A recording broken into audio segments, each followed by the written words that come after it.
আমরা এখন আছি ফরিদপুর নিলিপিলি পিকনিক কর্নার দিঘিলিয়া মধুখালী ফরিদপুর সেই পার্কে কি আছে এমন সেটা আপনাদের আমরা দেখাবো ভিতরে যে ঠিক আছে।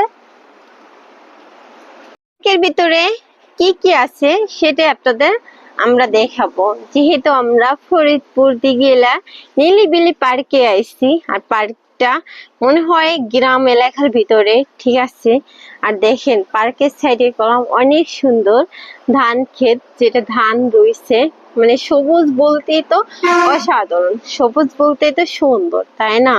আর আমরা পার্কের গেটে ঢোকার পরে দেখতেছি দুই সাইডে অনেক সুন্দর ফুল গাছ, মানে পাতা বাহারি ফুল গাছগুলো।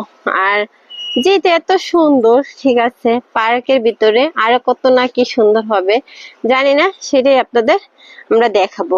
পার্কের ভিতরে একটু ঢুকি, তারপরে সবকিছু আপনাদের দেখাবো। যেহেতু আমরা গেট দিয়ে ঢুকে আস্তে আস্তে ভিডিও করে আপনাদের দেখাচ্ছি আর যাচ্ছি, ঠিক আছে।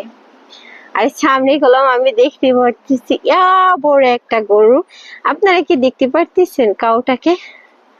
আর পার্কটা দেখেন আশেপাশে শুধু সবুজ গাছগাছালি আর বিশাল বড় বড় মেহগনি গাছ, ঠিক আছে। আপনারা কে আইছেন এই পার্কে অবশ্যই বলবেন। আমি কলাম এই পার্কের নাম কয়েক জায়গায় দেখছি বা তেমন ভিডিও দেখিনি, তারপর ভাবলাম আজকে একটু হাতে সময় আসছি, চলি, মানে আমরা সবাই মিলে যাই একটু ঘুরে আসি নিলিবিলি পার্ক। পার্কটা কলম খুঁজতে যে আমাদের অনেক দেরি হয়েছে, অনেক ভাইয়াদের কাছে মামাদের কাছে জিজ্ঞাসা করা লাগছে মানে পার্কটা কোথায়, তা সেটাই আপনাদের দেখাবো।